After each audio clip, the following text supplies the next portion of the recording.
everyone, and welcome back to my channel. How are you all doing? Hope you are doing great. Happy new month.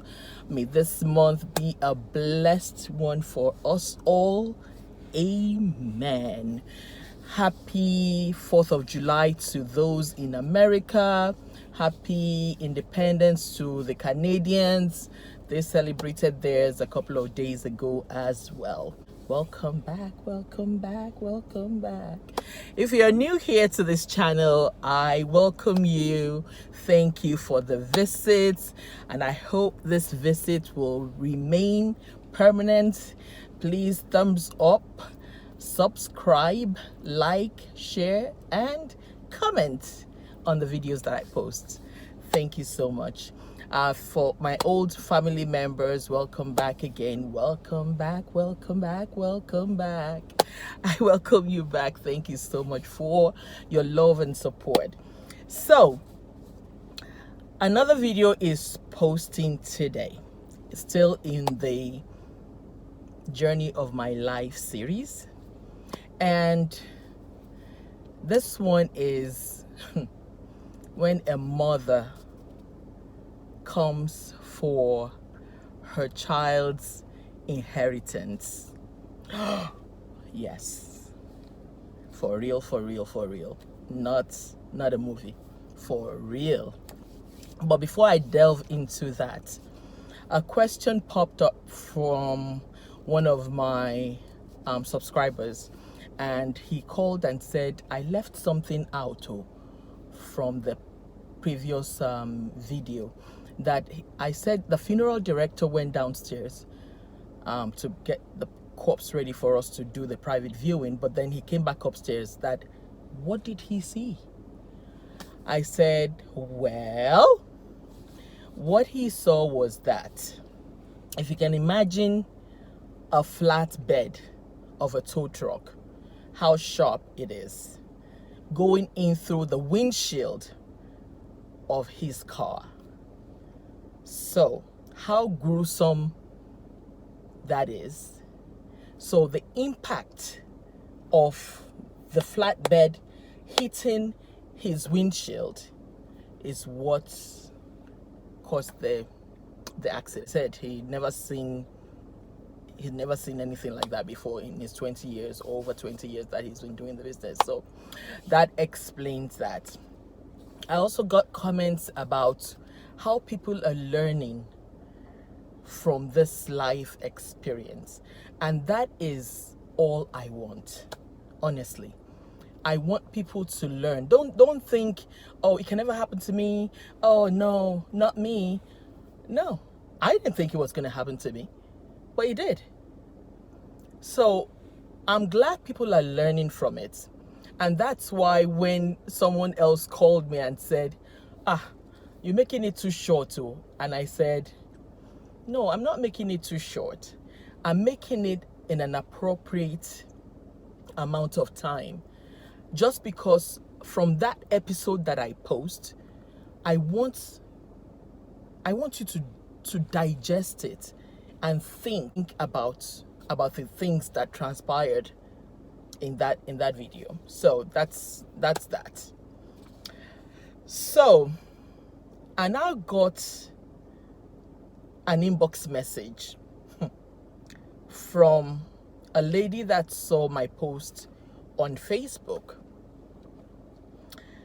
Apparently, she's also recently a widow with 4 children, 3 girls and a boy. She inboxed me and she said, sis, I saw your post on Facebook and I watched your YouTube videos, and I can't believe how strong of a woman you are. So she now asked for my phone number, which I sent to her, and Messenger she called me, and she said, you know, I recently became a widow, and I'm glad you shared this experience, and you're still sharing it, that she also is going through the same thing. So apparently after her husband died, they now told her that it's either she marries one of his brothers or lose the inheritance of her children in this day and age. I said, this one shocked me. I didn't expect this one. Oh. So I'm like, that still happens? She's like, yeah, so it does happen. Oh. So she said, instead of her doing that, she was going to take a walk with the 4 children. The eldest, mind you, was only 7. The youngest was 7 months. 7 months. And she had to bear the consequence with the 4 children and left with everything that the husband had. I think she said they had a hotel in Nigeria, but she left everything and took a walk. So now let's go back to my story. So after the burial, a mail now came to the house, and it was addressed to my late husband. But I didn't want to open it, But something just pushed me. I think it was God just telling me, just open it. Just open it. So I opened it, and it was a letter from the life insurance company.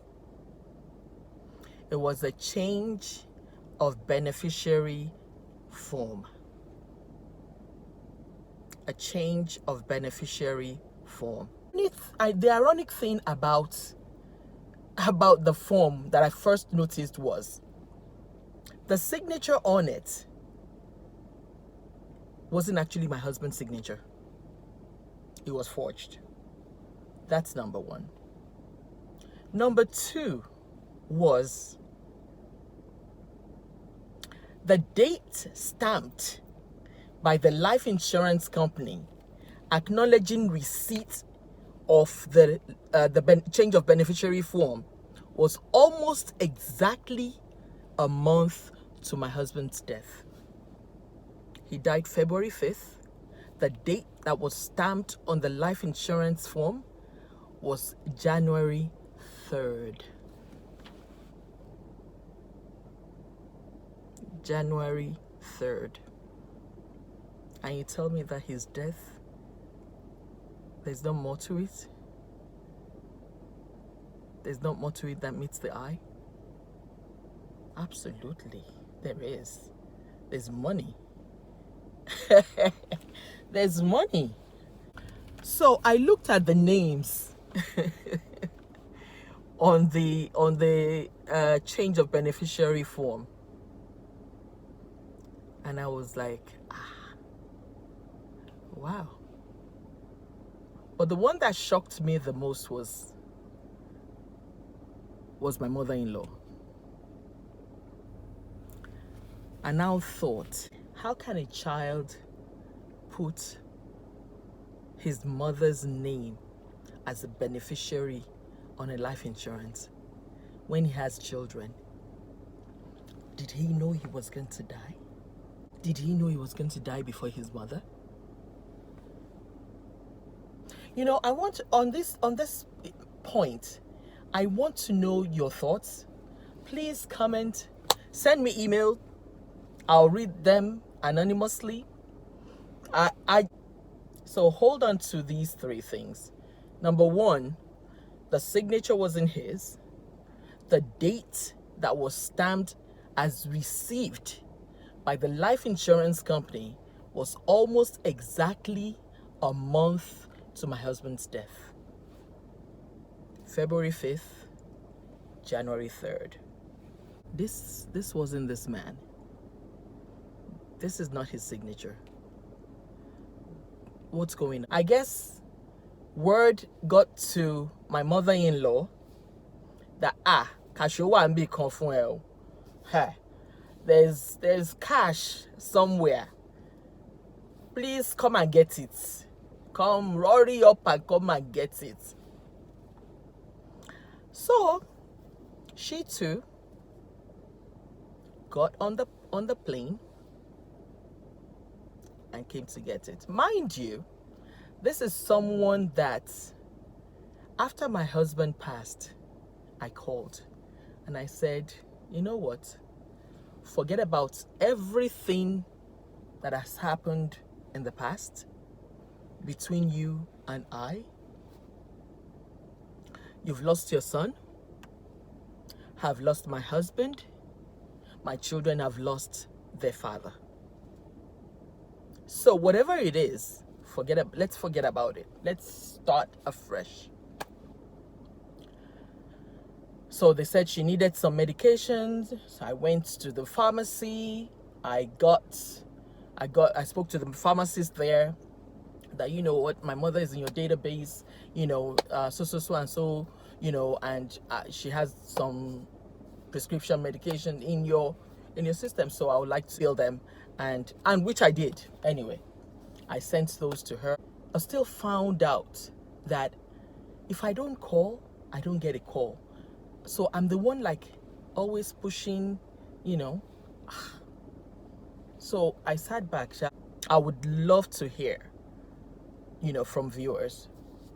So I said, well, everything is not making sense now.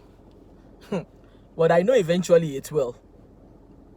It will all make sense. It still feels like, you know, putting pieces of the puzzle together. I didn't know that my mother-in-law was planning on coming, despite the fact that people were telling her, you know, this is not the right time, this thing just happened, blah, blah, blah. But she was planning to come without me knowing. So this fool now called me and said, did you know Mr. Ali's mom is coming? The thing catch me by surprise. Now I say, which Mr. Ali? She said, your husband. I said, my mother-in-law is coming and it's you that's telling me. Why? She said she thought I knew. I said I didn't know. I said, wait, does his younger brother know? She's like, yeah, he knows. I said, oh, okay. So I guess if he knows and you know and I don't know, you guys should make the plans for her to come. I'm not making any plans. It's like, that's the reason why she's calling. She wants to know if I'm making any plans. I said, no, I'm not. Because I didn't know she was coming. So she hung up the phone. The fool hung up the phone. Lo and behold, she arrived. And as soon as I saw that call from my husband's brother's phone, I knew, my mind just told me it was her. So I didn't pick it up. So she left a message, that she's here, she's with blah, she's staying there, blah, blah, blah, no problem. So I decided not to call back. You know, we should always ask for wisdom from God. I always ask for wisdom. I decided not to call back, but in my mind, I knew that we were all going to go there unannounced. So the next day, it was on a Friday, I can never forget that she came. So it was a Saturday the next day. I woke all the children up and I said, let's go, we're going to see grandma. We got in the car, we got there, usual pleasantries, you know, how's everybody at home, blah, blah, blah, sat down. I expected a mother that lost her first child to ask questions. You know, whatever.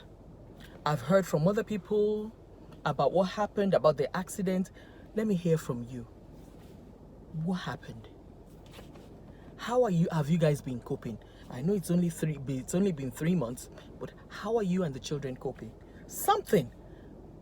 Be a mother. But nothing. We were there for between 45 minutes to an hour. Not one word was said after the pleasantries. Not one word. So after we've spent time there, because I was giving her, the opportunity to say something, to talk, ask questions, nothing. I guess her eyes were on the prize. Ha! Jesus. Her eyes were on that prize. So anyway, after about an hour, I looked at the children. I said, you guys are ready? They said they're ready. Let's go. But at that point in time, I knew that was going to be my first and my last visit. And it was. So after about 2 or 3 weeks that I didn't call and I didn't visit, she started calling my husband's friends. The first person called me. I said, I just lost my husband. I don't have time to talk. The second person, same thing, same response. The third person, who is someone that I respected a lot, now called. And I said, okay, enough is enough. I need to speak out now. So I now told him, I said, you know what? Let's meet at the office. He came. I told him about the life insurance.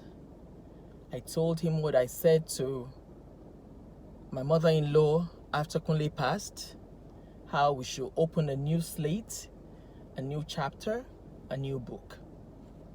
And how when she was coming, it was a fool that shall remain nameless, that called me and told me she was coming. He was like, I didn't know about all this. So I said, yes, they won't tell you about all this because they want you to see Nike as a bad person, which I'm not. Inti mi ò ní gbà, ni mi ò ní gbà. What I would not accept, I would totally not accept it.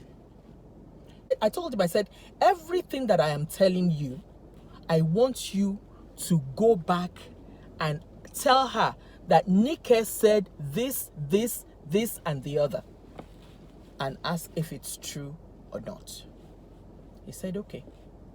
After about, I want to say maybe 3 or 4 days, he called me back. He said, Erelu, Ogao, Ogagon, may God be with you. I said, amen. I knew he didn't have much to say,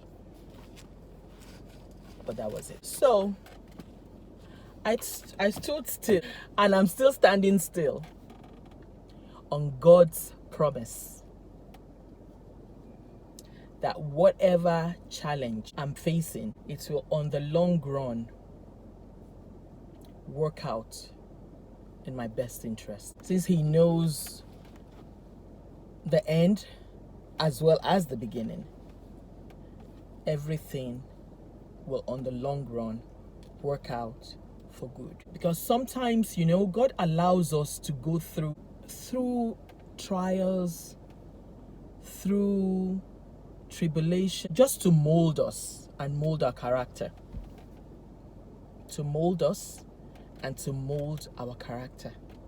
When you see raw gold, it's not appealing at all. But once it goes through that fire, hey, everybody rush it to. Kia, kia, kia, like Indomie. Everybody rushes it immediately, like Indomie. What doesn't kill you only makes you stronger. I refuse to let this kill me. I refuse to let them kill me just like they killed him unexpectedly. I held on and still hold on to God,